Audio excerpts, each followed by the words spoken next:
if you've got a question and you're burning to ask a question right away, please raise your hand high and we will let you speak. If not, then I'll kick us off. Okay, oh, one question there right away. Will the film have a commercial release? And secondly, if it has, then I believe there'll be some revenue generation. If that be the case, does any percentage of the revenue go back to the people in the film? To Rajesh, yes, but the clients, Dipti, Bindu and Ramesh, we didn't pay. But there's a trust that's set up, so they can decide where that can go, but we don't pay subjects. So they paid Rajesh a client fee when they came, and we talked to them about how we would work. Yeah. And a lot of people we spoke to, sort of 9 out of 10, didn't want to participate in the film because it's a private detective. But a few people surprised us, and they wanted their stories to be told, such as Dipti and Bindu, and later Ramesh. So yeah, money will go back to a trust at their decision, but it'll also go back to Rajesh's company. That just leads me to a question. I mean, this is one of the things I love about this film, is that it's truly an independent film that you... I know, I'm in the wind. It's a gale. Oh, good. It's a truly independent film, independently funded, which is so rare in this country. I mean, so many documentary makers tend to say, oh, there's no television commission anymore, and they kind of give up. Can you just, and you also, please, Giovanni, tell us how you raised the money. It was over a long time, wasn't it? Yeah, it started off sort of the usual routes, BBC, Channel 4, but everyone turned it down for commissioning at the beginning, which is also a blessing in disguise, because we could make the film we wanted. We weren't, television's it's become quite formulaic. If you have to make something now, you're working in a sort of formulaic pattern, and we probably had to have voiceover. Why isn't there someone British in it? Or can we, you know, which is fine, that's just how it is here. So we set off, as we started, with some multimedia internet backing from US internet people. We made some separate clips for them, and that released money for Giovanni, myself and Lisa, the three of us, to sort of get out into India and start filming. And then halfway through the filming, when we sort of had our film already there, we had this murder case unfolding, and we had Rajesh, this great character, we then brought in people like HBO and all these other rather, you know, much bigger people who came in finance on our conditions and not their conditions. When you say, Giovanni, you brought in HBO, what does that actually mean? Well, actually, HBO has bought the film, and it's showing in the US now. So, I mean, sorry, I'm not used to this. So for us, I mean, for the film, it's incredible, because I mean, documentaries normally are really, really difficult to get onto these big networks, and especially for an indie production. So they saw that we got into Sundance. That was the first time the film was shown this year, 2011, in January, and that's when things started moving. And people got really interested, and the film got a lot of a showcase, basically. And HBO started to get interested in. I think they liked it also because of we wanted to make a really positive film with a lead character who was Indian, who was sort of, he made his own life. It wasn't sort of developing country child poverty and stuff like this. You know, Rajesh was someone we saw who, he represents a lot of the new modern India. He made his own business with 2 mobile phones, and he's a man, I hope by the end of the film, you really empathise with, and he's got a really sort of moral compass, and he's really doing his best. And you know, he's a hero in his own mind, but he is a great guy trying to do his best in difficult circumstances. And I think people appreciated that about the film, when often films in the same area will have a more of a stereotypical or a sort of slightly more looking down approach. Does give you great insight, though? I mean, it's not all fun and wonderful. It is quite a hard situation. Yeah, definitely. I think the problem with the film is, I mean, we had this sort of crazy reality before us where you had, you know, strong social context, you had sort of death, you had murder, tragedy, and then at the same time you had this sort of slapstick humour going on, and it was a real problem with myself and Timur, the editor, is how to marry these things. You know, are you laughing at them? Are you laughing with them? How, you know, should we take these things out? And so for us it was, day by day, all these things would happen in one day. And for them there was a complete absence of cynicism. They laughed at themselves, they really enjoyed the dance. But for us it was difficult how to blend these things together, without causing problems. And I hope we succeeded, but it was difficult. Yes, I can imagine. I think you did it very well. There was a question over here, wasn't there? Yes, thank you. I enjoyed it very much. I just wondered whether you went out to India knowing you were going to make a film and then found Rajesh, or did you find him and then decide to make a film? And sorry, and second question, which is very short. How long did the making the film last? We're looking for a person, the right character, for almost 2 years, 1.5 years. We started in October 2008, and we were looking through adverts and got people to interview them, and then we went into India to interview them and shortlisted a few, but they were real, exceptionally good private detective with agencies and very squared and serious, a little bit dry, and we wanted someone. Phil wanted to have someone who we can play with, someone with different layers in their life, and we found them in Rajesh eventually. I think it's like a detective genre. You always want to make a detective movie, and everyone says it's impossible in a documentary. But you've got to have two things. You've got to have, one is real access to the clients and the cases and the twists and turns, and the other is you've got to have a great detective. Whether it's Chinatown or Maltese Falcon, you can't have a sort of boring guy. They've all got their extra things that they do, and the life is almost more important than the cases. And Rajesh, we found him in a little corner by a shoe shop in sort of north central Calcutta, and he was an everyman. He had this love story in his life, he had this dance in his life, and he just had his motley band of misfits as well. Who've all been fired now. All the guys you've seen there, they've all committed various misdemeanors.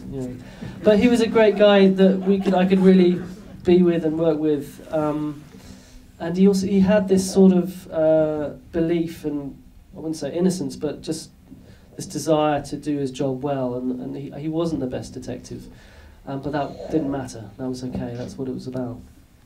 Length of time. Oh, sorry, the time. Well, we got the idea in 2008. We shot a little trailer in 2009. And in 2010, we started in March last year. And for 6.5 months, for 3 months, we had not one case. We sat around, and I thought this is a disaster. And then the last 3 months, all the cases came, just boom, boom, boom. So everything happened very quickly, actually, apart from the dance and Minnie, which was going on. Which, just before I take the next question up here, let's discuss the dance. Shall we? Yeah, I mean, Rajesh had this sort of dream in his life, and he practiced with his boys. And it's great. One day your character turns up in spangled lycra, and you're just like, wow. So, yeah, I mean, we went with it. They had been applying for a few years to get on that show, and we contacted the show and said, could we be able to film them? Are we allowed to follow this process? Can we come and do this?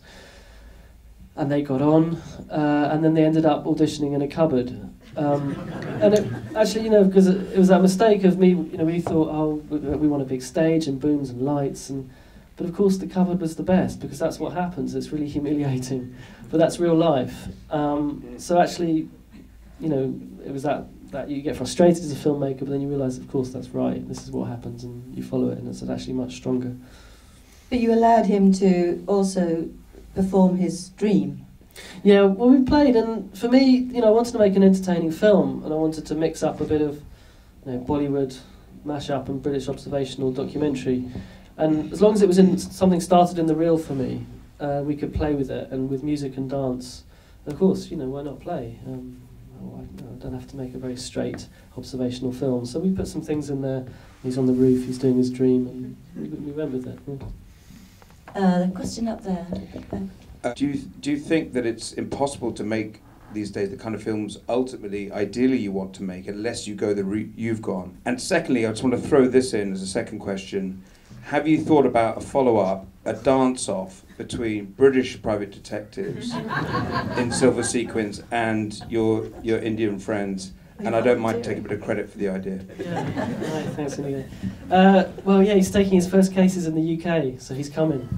So, I mean, It's true. Yeah, he came to New York. HBO flew him over, and it was like I don't know. They flooded the hotel room. The NYPD got involved. He ended up near a brothel. I mean, it was just all. It was already happened. I was like, oh no, this is too much. So if he comes here, we'll see. I mean, the private detectives we've met here have been really straight. I don't know what their moves are going to be like, but we'll see. We got Rajesh to meet private detectives here just for the fun of it, out of the film. Yeah, we'll see. But for the first question, I think there's no single answer. I mean, we really looked onto the idea of the whole internet and the web when we found people like Babelgum, American film sites, Indian film sites, who would bring in money and let us start off the filming process in the way we wanted to. Roughly around $40,000 to $50,000 they put in, which is sizable, which is enough to get us out there working and get halfway through a film. And then we could approach private funders and bigger channels. But for us, it's always a battle about getting started. How much of your own life do you put in? How much of your own money? And you don't know where it's going to go. But we'd worked so long in cinema verite and British documentary and reportage that we were very tired of it, and we wanted to try and make a different type of film. But we have to be a jack of all trades and try any way we can. But just coming back from America, there is private money out there. There is investors, and I think it's all about finding the way to approach them with a subject. And people all turned this down at the beginning. But when they started to see how we were trying to do it, they all came on board, and that it wasn't a heavy doc, a serious doc. But of course, at the end of this film, you see, I do have a social context, and I do have there's a point being made, but it wasn't branded up there at the beginning. And the truth is, if you don't have a strong presenter or a Michael Moore-like figure now, or a big celebrity character, it's really hard. And I don't know how long it's going to be before it changes, but we had to fight and we managed. Was it worth it? Yeah, it was great. I mean, Rajesh, we're all still friends. It's a bit like a marriage when you do a film like that with a subject, and on Sunday morning at 7 a.m. you're knocking on the door and it's like, why are you here? It's like, we're filming with you, do you remember? So it was a very intense process, and all the cases happened in a short space of time. And then, of course, Minnie dying, we didn't know would happen. And that footage is actually the family's footage. They filmed and they gave to us. They wanted us to have it. It's obviously very sensitive. But no, the film's had a wonderful reception, and just gone out in America on HBO, and have its premiere in India later on in the year, which will be really interesting. How an Indian audience takes to it. So we'll see. Gentleman here with the mic. Rajesh is actually an amazing protagonist, and he's such an interesting character. But he obviously loves the limelight. But do you say it's completely accurate? Yeah, the thing is, when you're making a film like this, suddenly people just switch off into their own lives. And when you've been 2-3 hours in their living room, and their wife, and they're having dinner, and their son, or they're in their bed, and you've been there, they just get on with their stuff. And actually, those moments are very real. When he's with his wife and son on the bed, when he's having dinner, he's washing his son's teeth. All those things are happening, and it's about the way we shot it. It's just myself and Lisa. We're always shooting 2 cameras, very small cameras, very quiet, and we just move around very quietly. And after a few hours, people just go into their everyday life. And other moments, yeah, he's his hero figure that he's performing, and I'm totally fine with that. So it was also with the clients. I think this film often raises a few questions, like how did you do that? Was that real? Was that fiction? How did you set that up, or how did it work? And we really didn't want to make a sort of fly on the wall type of film of running cameras. So often, before the clients contacted Rajesh, they phoned the office, and that's where Giovanni and myself asked them, "Can we make a film with you?" Most of them said no, some said yes. And those that said yes, we worked with them before they met Rajesh, often to film very nice sequences, which I controlled. But what happened in the sequence, I didn't know, like the conversation was real. So the first time Dabindu calls Rajesh, I don't know what's going to happen or what they'll say, but I've controlled that space by the river to film it well. The first time Dipti meets Rajesh, it's real. I don't know what they're going to say, it's really the first time, but I've also controlled that environment. For the first meeting. So at some points as a director, I'm working to control a space to film it well, but what happens in the space, I have no idea. And I'm fine, I was really happy to make that with this film. Some people are confused, but that's okay. As for the other stories off camera, I mean, there was a million. It was brilliant. I mean, there was like the case of the crow curries, where some restaurateurs were accusing other restaurateurs in Calcutta of putting crows in the curries, and then we wanted to hire Rajesh, and it was, these are fascinating cases. It was the elevator murders, but unless I could take you as the audience and put you into the clients' lives, then Giovanni and I wouldn't take that story, and we didn't get all the access we wanted. And there's a heavy political point, isn't there, where Rajesh has been employed by a maker, and it's actually really hurting the little guys, and he has a moral problem with that, does he not? Yeah, it does. And one of the things also to answer your question about Rajesh off camera, when we were filming the failed raid, when they went into in the night and then all the bottles were real. Okay, so the guys were innocent. The police were there, and they said, well, we heard this off camera, obviously, so that why don't we arrest them all? I mean, we are here, they've been waiting for hours in the night and stuff like that. And I just were like, no, they're innocent, that's it. And for him, having a failed raid is a big deal, but still it showed that it has integrity, and that is the real Rajesh that we know. So he's never betrayed himself in that way. Yeah, we never knew who he really was. And then at that moment, I thought, well, maybe the guy is honest, because it happened. He didn't know we were listening. So that was a major moment. But also, the moral dilemma is, for him, it is a big issue. On the other hand, the counterfeiting and economic crimes brings in the money. And so he survives on that. So he needs to work on what the corporate clients want. On the other hand, it sometimes also doesn't charge if it's a particularly compelling case. Okay. Any other questions from anyone who hasn't asked before? Yes. But was it a problem for you that, at the end there was no resolution? Did you struggle in editing with that? Well, the idea was that as an audience, you're in the emotional feeling of the client and what it feels like to suspect someone in your own family and not have a conclusion. And as the director at the beginning, you want to catch Moriarty, put him in handcuffs and take him off to jail. You want a nice conclusion. But actually that's real life, it doesn't happen. And in this, two cases were solved and the murder case was left open. And it's still in the same situation. And we hope when we show this in India, it will have some effect. Because the policeman is the most shocking thing in the film, actually. He's just not interested. Yeah, they're totally nonchalant. They don't care. Social justice is about how much money you have there. So that's that's been the case.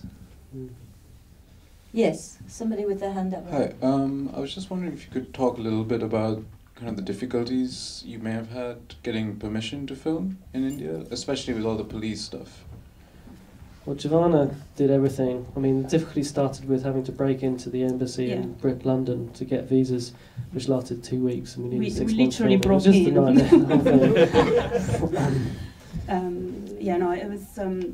It's very bureaucratic, but I think filming in India is particularly bureaucratic. You need to have lots of permission from starting from here, and then to the Ministry of Foreign Affairs down, and each police station had to be notified. With a cup of tea as well. And it's our legacy, I think, that we've left over, like this monster of bureaucracy, which somehow they've embraced and kept on. So of course, at the beginning it was very difficult, but we had a lot of persistence.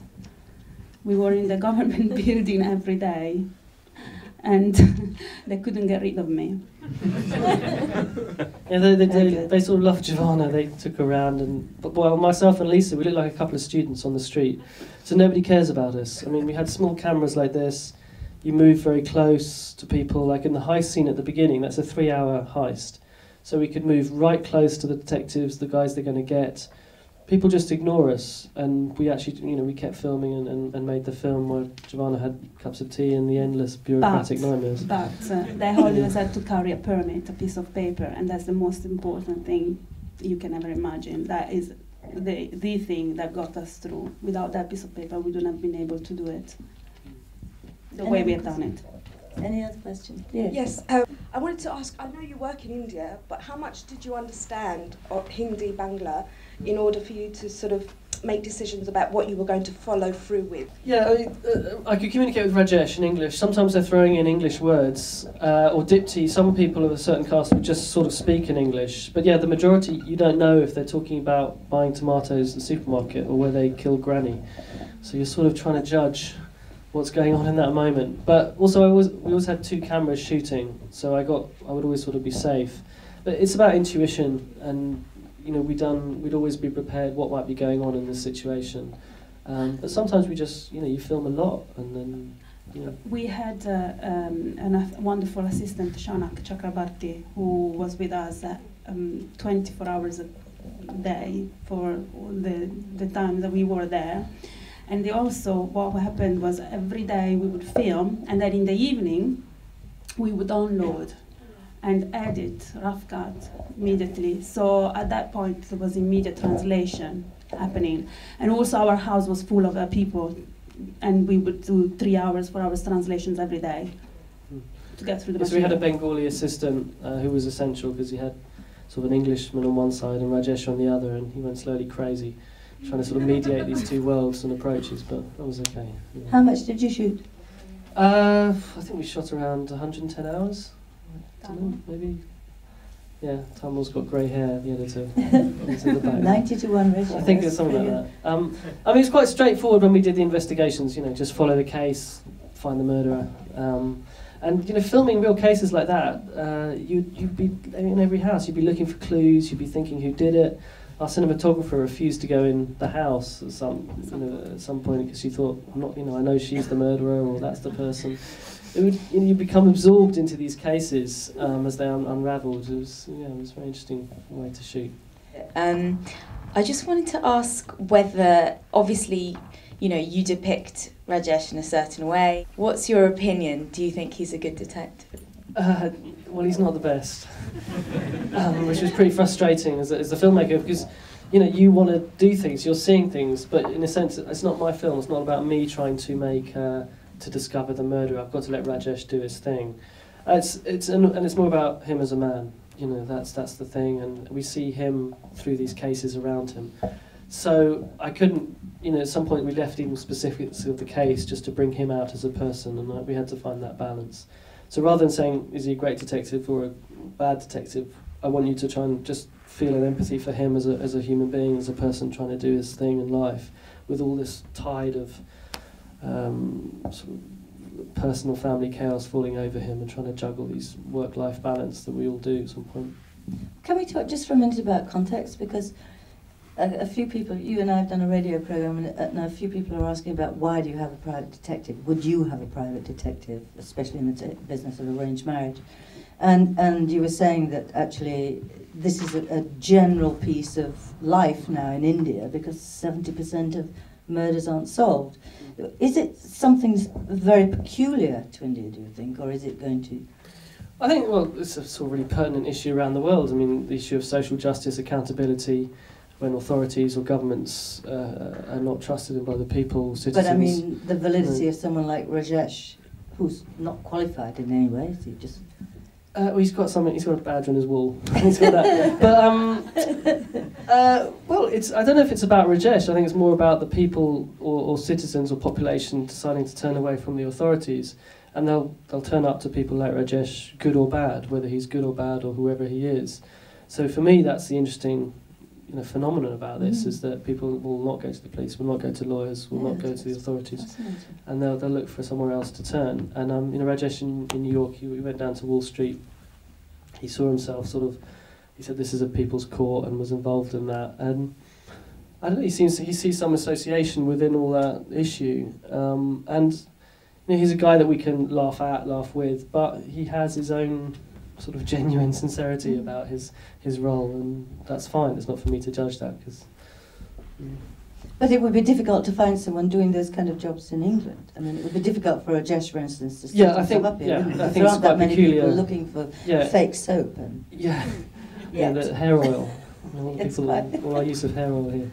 I mean, in private detectives in the UK anyway, you can't work like Rajesh does. Here, if you know about a crime, you have to report it to the police, otherwise you can be prosecuted. In India, you can investigate a crime all the way till the end, without telling the police, and then if you want to make an arrest, you bring them in. So it's a different circumstances for private detectives. Yeah. One last question, anyone? I was wondering if you're looking to future films that you might make in the same style. Yeah, exactly. Our next project's in Japan, around a similar space as a detective office in the love hotels. So what happens in the rooms where people come and what they do there, and performance and the way they reveal themselves outside of normal society is where we're going next. But this film's also been bizarrely picked up by Hollywood for a remake by Ridley Scott and Fox Searchlight, which is, I mean, it was a funny story and very bizarre. It's also quite strange because I think the power of this story is that you keep remembering that he's real, even though you're in this sort of noirish world. While complete fiction with actors, I don't know how that would work, but I'm not going to tell him that, so thank you. I'll just say, okay, we'll do it. But yeah, thank you for the compliment. And I really would like to ask Time or the editor to stand up and say thank you. Can we give a round of applause? Thank you, Time Or. And also thank you for the proposal.